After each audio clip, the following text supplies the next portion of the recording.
Pues os quiero dar la bienvenida a todos a un nuevo culto de estudio bíblico y oración que estamos celebrando aquí en la Iglesia Evangélica Bautista de Reus. Los que seguís estos cultos de una forma habitual sabéis que normalmente hacemos unos estudios de Corintios y luego comparto con vosotros los temas de oración. Hoy será un poquito diferente, no haré el estudio yo, no estaremos haciendo el estudio de Corintios, sino que otra persona de la iglesia va a compartir un estudio y luego pues pasaremos a los al tiempo de oración. Pues vamos a hacer una primera oración y pasaremos directamente a lo que es el estudio bíblico en este culto. Pues Padre, te damos gracias por esta nueva oportunidad de poder reunirnos y escuchar lo que tú nos quieres decir. Gracias porque cada vez que abrimos la Biblia, pues tú nos hablas, tú nos guías, nos dices por dónde vamos bien, por dónde no estamos yendo bien, y te damos gracias por eso. Y te pedimos, Padre, pues que nos ayudes a ser humildes y escuchar lo que tú nos quieres decir y con tu ayuda pues poner eso en práctica. También gracias Padre porque podemos orar y compartir aquellas cosas que nos están preocupando. También podemos darte gracias por esas oraciones que has contestado. Gracias porque tú siempre nos escuchas. Gracias porque tú siempre contestas las oraciones, no necesariamente de la manera que nosotros queremos, pero siempre de la mejor manera, y te damos gracias por eso. Pues bendice ahora este estudio y, como hemos dicho, Padre, pues háblanos y ayúdanos a ponerlo en práctica. Todo esto lo pedimos en tu nombre. Amén.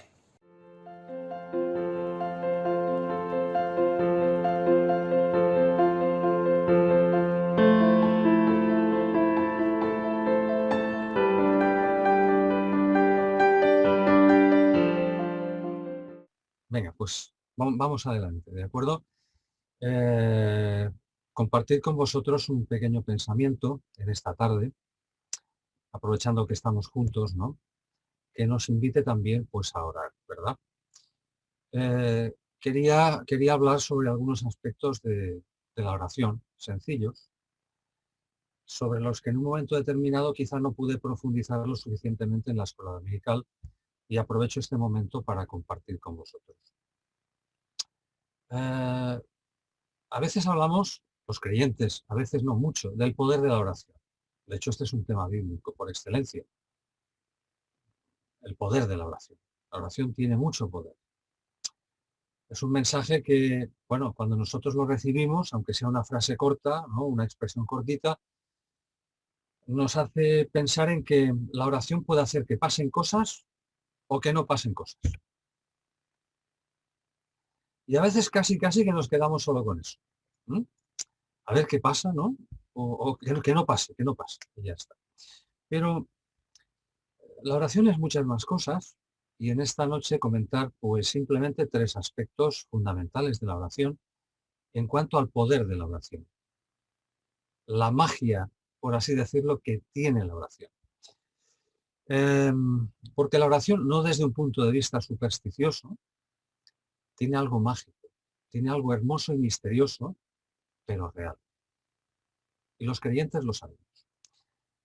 Timothy Keller decía que la oración es la manera en que la verdad obra en tu corazón para constituir, para crear nuevos instintos, nuevos reflejos espirituales y nuevas actitudes que tú antes no tenías, y consolidarlas. Y eso es verdad, y eso es verdad. Y contra más oramos, y más lo hacemos de manera adecuada, esa verdad más lo es en nuestra vida y más nuestra vida cambia. Porque la oración es el marco ideal, es el regalo de Dios que nos ha dado para, entre otras cosas, tratar y cambiar, y este es el primer punto, nuestros afectos y deberes. Nuestros afectos y deberes. Y esto lo hace mediante una cosa muy sencilla y lógica, es la conciencia del Dios presente. Cuando nosotros, si en la oración tenemos conciencia nos centramos en el hecho de que en ese momento, aunque en todo momento de nuestra vida, de todos los seres humanos, creyentes o no, Dios está presente, y eso su palabra lo dice, pero cuando nosotros queremos hablar con Él, nos abrimos delante de Él, ciertamente Dios está presente, siempre. Y esto es algo que a veces no tenemos claro del todo, ¿vale? En nuestra prisa, en nuestra ansiedad, en nuestra inquietud. La oración tiene el poder de parte de Dios de cambiar nuestros afectos y nuestros deberes y tratar con ellos y reordenarlos, que quizás sería la palabra más correcta, de reordenar nuestros afectos y deberes. Y eso lo hace a través del Dios presente. Esa es la clave. Realmente la función del Espíritu Santo, en este sentido, hay otras funciones bíblicamente descritas, es despertar nuestros afectos. Despertar nuestros afectos. Nosotros no podríamos amar a Dios si el Espíritu Santo no pusiera en nosotros esa verdad y la hiciera nuestra de que Él nos amó primero. Eso lo hace el Espíritu Santo. Nos da conciencia de pecado, pero también conciencia de que Dios nos está amando y nos ha amado primero. Y nos hace pasar de creer en el amor de Dios, porque su palabra lo dice, a descubrirlo, a vivir el amor de Dios. Y cuando el Señor está presente ahí, el Dios presente en el amor, eso nos conmueve, nos conmueve. Nos conmueve y nos cambia la vida. Y en ese afecto que sabemos que Dios nos tiene y que Él despierta en nosotros, al descubrir que somos amados, ¿vale? Es donde encontramos la fuerza necesaria, entre otras cosas, pero sobre otras cosas también, para el cumplimiento de nuestros deberes. Porque a veces es que hay que hacerlo porque el Señor lo manda. Dice, muy bien, sí, ya está. Pero a veces no hay en nosotros la fuerza para cumplir con aquello que hemos de ser o hemos de hacer. Y el Señor reordena nuestros afectos para que sepamos que lo que hemos de hacer no lo manda porque sí, sino que hay un motivo y que está en su plan. Es hermosa esa imagen de Adán, ¿no? Paseando en el huerto con el Señor. Están paseando y están hablando. La oración aún no existe como tal, pero eso es oración, técnicamente. La diferencia está en que ellos se ven y se notan directamente. Y están hablando de sus cosas, de sus cosas. Y ahí hay afectos que se mueven. Es hermoso cuando Abraham habla con Dios, o Dios, mejor dicho, habla con Abraham. Y le dice, anda delante de mí, sé perfecto. Quiero que estés como viviendo siempre delante de mí, sabiendo que yo estoy presente. Si tú vives pensando que yo estoy presente, tu vida cambia al momento. Cuando Jeremías no puede más y dice, se acabó, no predico más. Se acabó. Esto solo es sufrimiento y nadie me hace caso. Estoy solo. Esto es un desastre y al final van a acabar conmigo. Dice, pero no pude. Dentro había un fuego dentro tremendo que me decía, no, no, no puedes dejar de hacer esto. Y es el Espíritu del Señor, que reordena nuestros afectos y entonces es cuando podemos cumplir nuestros deberes. Esta es la cuestión. Esta es la cuestión. Y entonces podemos meditar en sus mandamientos y llevarlos a la práctica, aquello que el Señor nos ordena y es su voluntad. Por eso el Espíritu Santo hace que nuestros corazones, cuando nos ponemos delante de Él y le dejamos que trabaje en nuestra vida, que nuestros corazones sean conmovidos. Hace falta, mucho más de lo que nos parece, que nuestros corazones sean conmovidos por el Señor. Y que nuestros corazones dejen de ser duros. Porque a veces, por las circunstancias de la vida, en la vida de pareja, en la vida de familia, en la comunidad de vecinos, en la iglesia, nuestros corazones se vuelven duros, se cierran. Tenemos miedo a ser heridos. No nos fiamos. Y seguramente tenemos motivos. Es necesario que nuestros corazones sean conmovidos por el Dios presente. Y entonces nos hallaremos deseando servir al Señor, independientemente de lo que pase. Y de lo que otros hagan o digan, o se comporten de una o de otra manera con nosotros. Por eso la oración es un regalo y hay que cuidarlo. En el capítulo 9 de Daniel, está Daniel preocupado por el pueblo y está orando por el futuro del pueblo. No sabe qué va a pasar. Están en tierra extraña y el Señor entonces hace que un ángel baje, Daniel 9:23, ¿no? Y le dice, mira, dice, desde que empezaste a orar, el Señor te está oyendo y me envía a decirte que te ha oído, te ha oído. Y lo que dice el pasaje realmente es, el Señor quiere, Daniel, que sepas que te regala un sueño y permitirá que sepas cómo va a ser el futuro. Eso te dará paz, confianza y reordenará tus afectos y hará que puedas cumplir con tus deberes. El Señor le dice, te regalo un sueño. En segundo lugar, la oración no solamente reordena nuestros afectos y nuestros deberes, sino que nos da la oportunidad de tener honestidad y perspectiva. La oración es el marco necesario y oportuno para ser honestos y tener perspectiva. Honestidad, en primer lugar, para aceptar nuestra propia debilidad. Cuando somos sinceros con nosotros mismos, somos conscientes de nuestra propia fragilidad. De que nosotros en nuestra vida controlamos muy pocas cosas. Nada está muy lejos. Yo puedo hacer muy pocas cosas por ella. La mayoría de veces lo único que puedo hacer por Ada es orar. Decir, Señor, cuídala tú porque tú estás allí y yo no estoy. Y yo no estoy. Y no puedo estar. Porque estoy aquí. Pero quiero que estés allí. Y yo sé que estás allí. La honestidad consiste en aceptar nuestra propia debilidad, mis limitaciones y mi pecado. Aquello que en mi vida sigue torcido y no está bien. Y no está bien. Y Dios y yo lo sabemos. Y tenemos, por tanto, que dar tiempo y dedicar esfuerzo para reconocer y exponer delante del Señor nuestros anhelos, nuestros temores, nuestras flaquezas, nuestras heridas. A veces no llevamos nuestras heridas al Señor, nos las guardamos y las trabajamos nosotros por nuestra cuenta. A este le voy a decir esto, a este no le voy a dirigir la palabra, a este tal. Y el Señor dice, ¿por qué no me lo explicas a mí?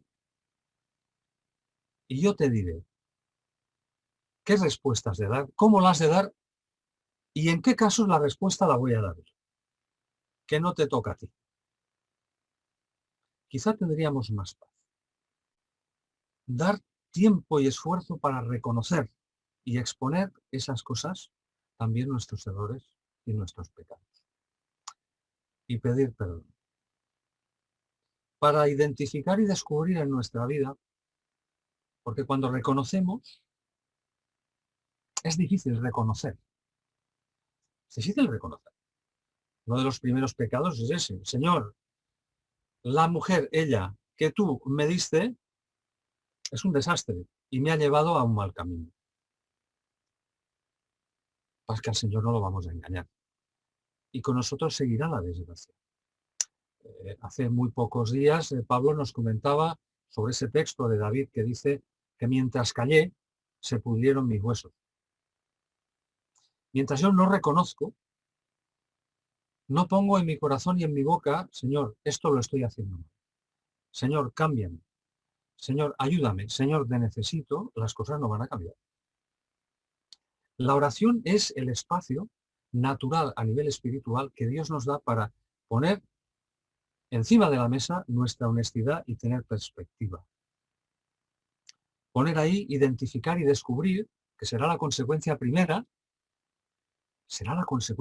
el darnos cuenta, eso que dice, y volvió en su espíritu el hijo pródigo, ¿no?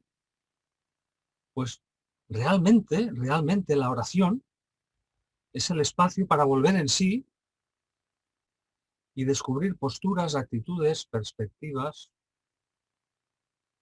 deseos excesivos que tenemos en nuestra vida que no son buenos, evidentemente, y que se nos llevan por delante, o que nos llevan a pecar, que en sí, parece que no son malos, pero que nos llevan a pecar. Y entonces ya estamos, ya está. Y de ahí a veces no sabemos ni podemos salir. Claro, en el llamamiento de Isaías, Isaías 6:5, ¿verdad? Encontramos esa expresión, ¿no? De Isaías que tiene diferentes valores, ¿no? Dice, ay de mí, que soy muerto porque he visto al Señor.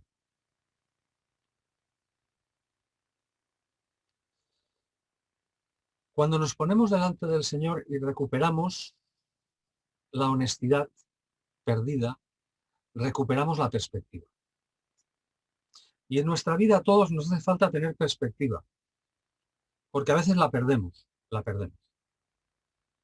Y estamos mirando solo con un encuadre muy pequeño, limitado y a veces atrófico. La perspectiva es esa, dice, Dios mío, ¿has venido a visitarme? ¿Aceptas ese paso adelante que he dado para servirte, para vivir delante de ti como Abraham? Y me está diciendo, acepto. Y cuidado, ¿eh? Porque cuando tú te pones delante de Dios y Él dice, acepto, eso es un compromiso tremendo. Es hermoso, pero es serio. Isaías se da cuenta y en su manera de entender la teología, en su época, nadie puede estar delante de Dios y seguir viviendo para contarlo, ¿no? Pero va a descubrir al Dios personal, que aunque es todopoderoso, permite que Él pueda estar en su presencia. Hecho que nosotros a veces olvidamos, ¿no? Y a partir de aquí, Él tiene la perspectiva tremenda que le dará fuerzas para dar el mensaje que tiene que dar. A mí me gusta igualmente, y lo cito muchas veces, el ejemplo de Pedro en el Nuevo Testamento, ¿no? Jesús, parece que casualmente hay una multitud, ¿verdad?, que le quiere escuchar en una de sus grandes predicaciones, que la tenemos en Marcos, esa gran predicación, sabemos cuál es, y se acerca a Pedro, que, bueno, pues acaba de estar toda la noche sin pescar, y le dice, oye, ¿puedo subir a la barca? ¿Me alejas un poquito de la orilla para que me vean todos?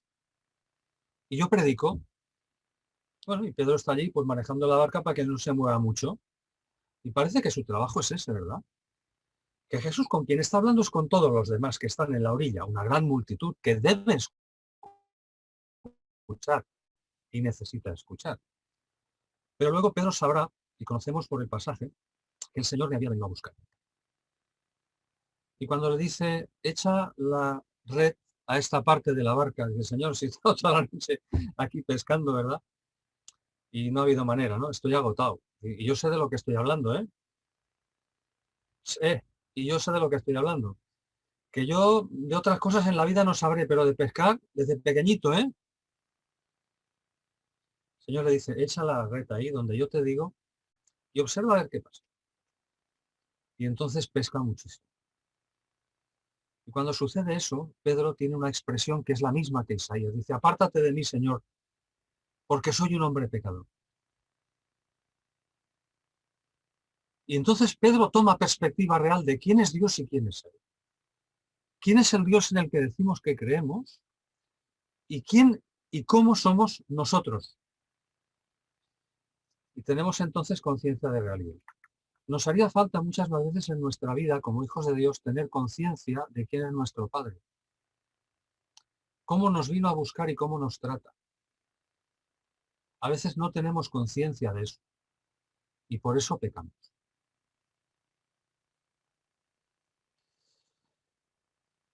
Cuando yo ocupo todo el espacio de mi vida, la grandeza de Dios queda disminuida, porque queda fuera de mi campo de visión.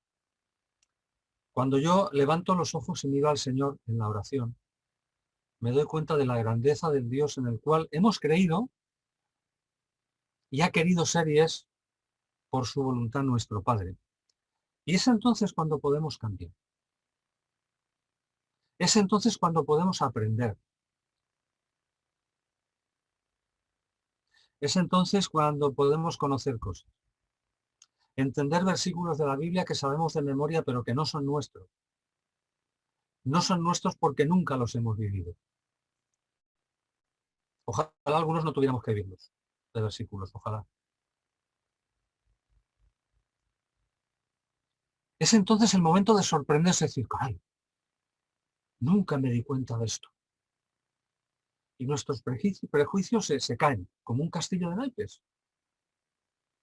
Cuando Pedro ve lo que ha pasado con Cornelio, que el Espíritu Santo se ha manifestado a un romano, que es un gentil, y de lo peor. De lo peor. Los romanos unos déspotas, conquistadores, aves de presa, su símbolo, el águila. Y ve que el Espíritu Santo habla de esa gente. Pedro se sorprende de lo equivocado que uno puede llegar a estar en sus propios prejuicios. Y cómo el Señor trabaja en los corazones.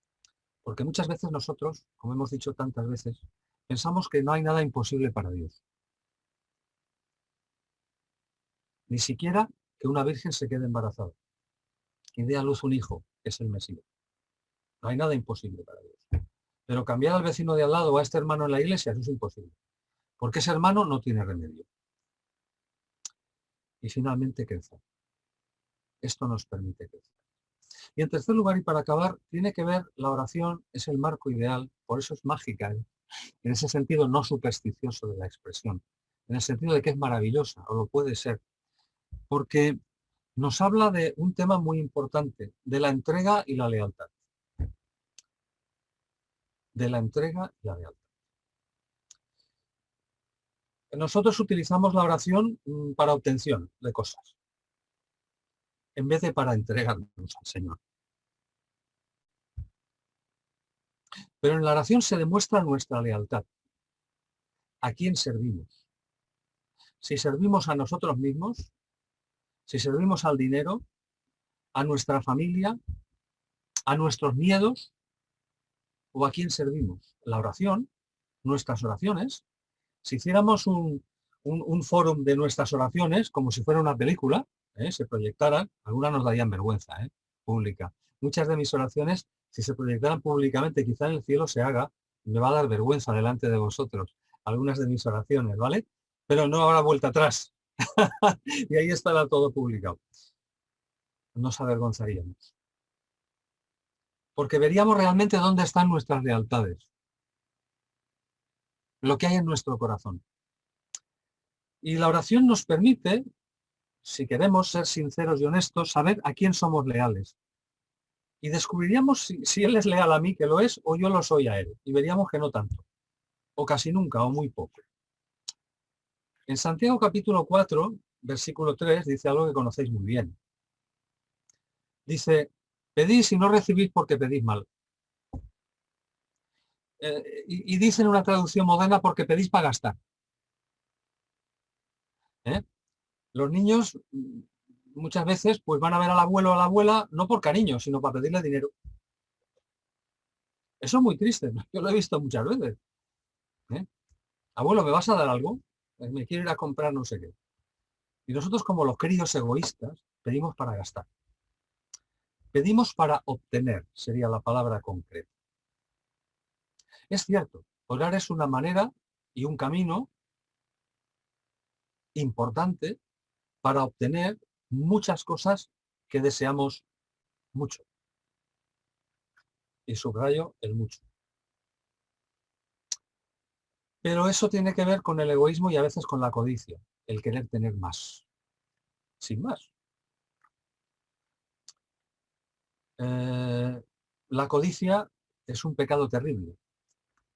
Quizá un día hablaremos de esto, porque los 10 mandamientos, no hemos llegado aquí porque la escuela dominical se paró. Estamos llegando al Sinaí, a los 10 mandamientos, o estamos llegando, no sé si llegaremos nunca o no. Muy interesante, los 10 mandamientos,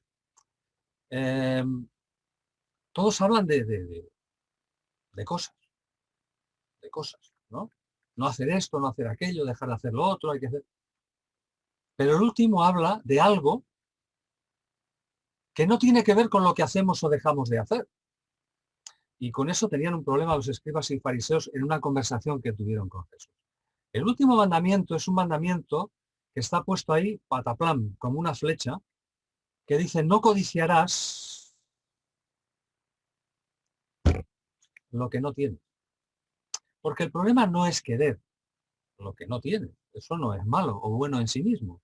El problema es codiciarlo, que es el primer paso para pecar. Para pecar y cargarse lo que dicen algunos de los mandamientos precedentes o más de uno. David tenía varias mujeres ya. No le hacía falta quedarse con la foto en los ojos de Betsabé desnuda y querer matar luego a su marido. No hacía ninguna falta. El sustrato es el egoísmo y la codicia. Es un pecado de intención que echa raíces y nos lleva a otras cosas. Y a veces en la vida somos codiciosos de cosas que no se ven. Y cuando pasa eso, la palabra de Dios dice que Él no escuchará, ni reorientará nuestra perspectiva, ni tendremos alivio. De hecho, lo dice de otra manera. Lo dice en el capítulo 1 de Santiago, en los primeros versículos, dice, el hombre de doble ánimo es inconstante en todos sus caminos. El hombre de doble ánimo aquí en Santiago no está hablando de la gente que es bipolar, que es una enfermedad, que ahora está muy animado y luego está muy deprimido, necesita medicación. No, no, no, no. Está hablando de esas personas, que somos nosotros, que tenemos la buena costumbre de orar porque nos lo han enseñado y hemos aprendido que es bueno y necesario, pero que por una parte oramos y luego decidimos seguir haciendo lo que estábamos haciendo. Y al final no obtenemos nada, ni de Dios ni de los demás. Y nuestra vida es un desastre. Dice, el hombre que es así es inconstante en todos sus caminos y nunca llega a ninguna parte. Porque ni deja que Dios lo cambie, ni consigue muchas veces lo que pretende, porque la vida, pues siempre hay alguien que dispara más rápido que tú como en el oeste. Y tienes fracasos y disgustos. Y no podemos, de alguna manera, por tanto, servir a los señores. Por tanto, hay que acercarse a Dios, como dice Santiago, con fe, sabiendo que Él está ya predispuesto a dar entendimiento y sabiduría espiritual. Esto es, hacernos ver realmente lo que nos conviene de su parte en nuestra vida, cuando nosotros entendemos que eso no lo sabemos y queremos en su voluntad y en la nuestra saber. Y estamos hablando, por tanto, de lealtad. Todos en la vida, hemos dicho más de una vez, somos deudores a los demás en muchas cosas. Yo a los que estáis aquí, empezando por los más mayores hasta los más jovencitos, aunque no lo penséis, yo soy deudor en muchas cosas. En muchas cosas. A veces pensamos que no. Y en el debe y en el haber, en nuestras matemáticas espirituales y humanas, personales, de nuestro ego, pensamos que los demás nos deben muchas cosas. O sí que le debemos a los demás, pero a nosotros nos deben cosas muy importantes. ¿Nosotros somos deudores a quién? Ojalá supiéramos que somos deudores de los demás. La palabra dice, considerad a los demás como superiores a vosotros mismos. Porque en algún momento de nuestra vida y de la suya, dieron un paso, hicieron una acción, nos dieron una idea que no estaba en nosotros. Y somos deudores a ellos. Pero a veces somos más deudores a otras cosas y a otras personas que al Señor. Y es a eso a lo que la oración hace referencia y pone marco. Es eso que decía Josué. Dice, mira, yo no sé a vosotros a quién queréis servir, con lo que estáis diciendo, pensando o queriendo decidir. No lo sé. No lo sé. Suena muy bien, ¿eh? Y os tengo mucho respeto. Dice, pero yo y mi casa serviremos al Señor. Pase lo que pase. Tenga el precio que tenga. Y eso es difícil. Eso es difícil. Porque a veces el Señor pide realmente como prueba de fuego que sepamos dónde están nuestras lealtades. Pablo fue el que tuvo esa experiencia, entre otros creyentes. Yo creo que al final todos los creyentes tenemos esa experiencia en un momento dado. Y el Señor nos pone ahí, en un momento dado, a todos. Pablo dice, mira, yo todo lo que fui, lo he puesto por basura y lo tengo como nada para ganar a Cristo. Yo lo que quiero es que el Señor Jesús sea lo primero en mi vida y me diga cómo he de vivir. Y quiero vivir como Él quiere que yo viva. Y lo demás no me importa. Dice, lo he puesto por basura, pero luego sigue diciendo en el versículo siguiente, en Filipenses, conocéis ese pasaje, Filipenses 3, dice, y aún lo sigo haciendo. Porque el problema es que a veces nosotros nos pasa como a la mayoría de personas, hacemos actos heroicos, acciones de fe estupendas. Decimos, fíjate, en ese momento cuánta fe tuve, qué valor me dio el Señor y cómo pude ganar esa batalla espiritual que yo tenía, de parte de Dios. Pero no podemos vivir de eso. La vida es un continuo y no valen los actos heroicos de vez en cuando. Dice, ya hemos salvado el año. No, no hemos salvado el año. Hemos de bajar de la montaña de la transfiguración al día a día. Y hemos de ser, como dice la palabra, creyentes imperfectos, pero que desean amar a Dios sobre todas las cosas.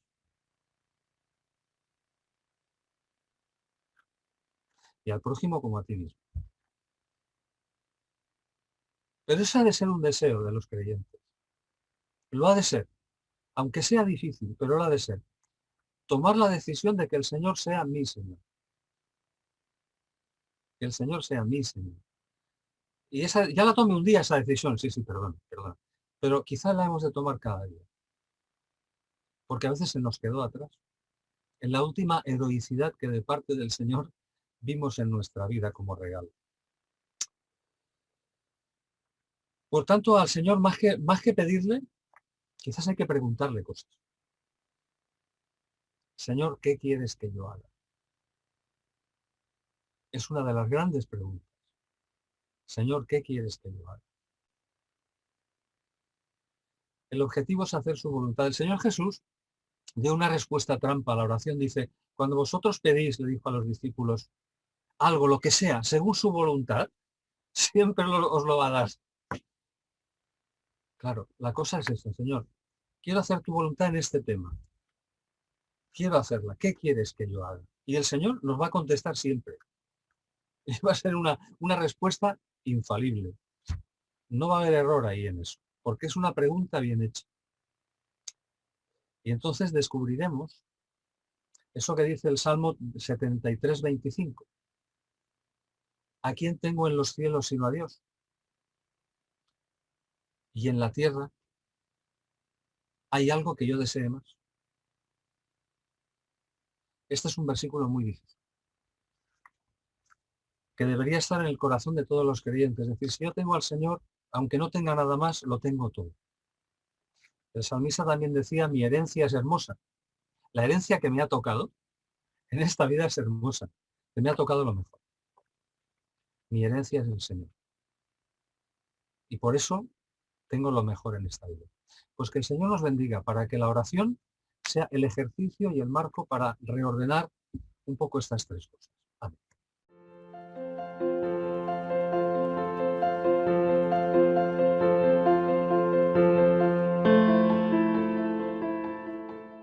Pues después del estudio vamos a pasar ahora a compartir los temas de oración que compartimos en el culto. Salen ahora en pantalla. En primer lugar, pues que el Señor nos ayude a poner en práctica lo que hemos visto en este estudio, que nuestras oraciones no sean sencillamente un listado de peticiones para nosotros, sino que entendamos lo que hemos visto en este estudio y usemos la oración de una forma correcta. También a nivel general estamos orando por el sentimiento de la Iglesia, que aunque estemos un poquito más separados por causa de la pandemia, pues sigamos teniendo esa comunión y ese amor fraternal los unos con los otros. Estamos orando por la evangelización, obviamente la evangelización personal más que otra cosa de estos momentos, dado que no podemos hacer muchas actividades en el local de la Iglesia con mucha gente, pues que el Señor nos utilice a cada uno en nuestras casas, lugares de estudio, trabajos, allá donde nos ponga para ser esa luz que quiere que seamos. También estamos orando por las obras de la Iglesia, que el Señor pues ayude a ya ir acabando estas obras. Y por último, pues obviamente seguimos orando por la situación sanitaria, que el Señor dé sabiduría a los expertos, los gobernantes, los ciudadanos también, para que seamos sensatos, para poder, con ayuda del Señor, pues controlar esta pandemia, que las vacunas vayan llegando y sobre todo, pues que las personas que estén enfermas o los que quizás son más delicados ante este virus, pues que el Señor los vaya cuidando y bendiciendo. Pues vamos a pausar el vídeo ahora durante unos minutos donde podéis orar por estos temas y luego acabaré yo con la última oración.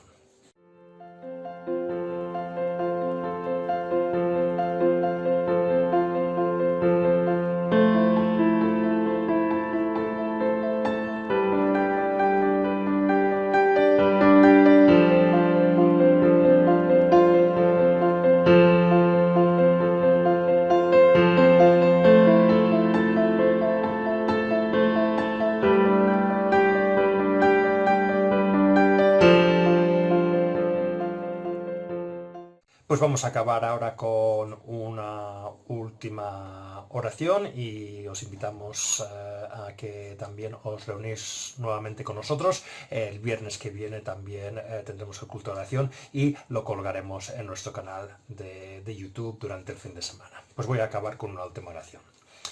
Padre, gracias por lo que hemos estudiado hoy en la Biblia. Perdónanos, Padre, porque tantas veces no nos damos cuenta de todo lo que significa la oración. Pasamos tiempo solo haciendo un listado de peticiones, de cosas que queremos nosotros, olvidándonos de tantos otros temas que hemos visto hoy, por ejemplo, reconocer quién eres tú, quiénes somos nosotros, tener una forma de ver las cosas de una forma correcta, con prioridades correctas.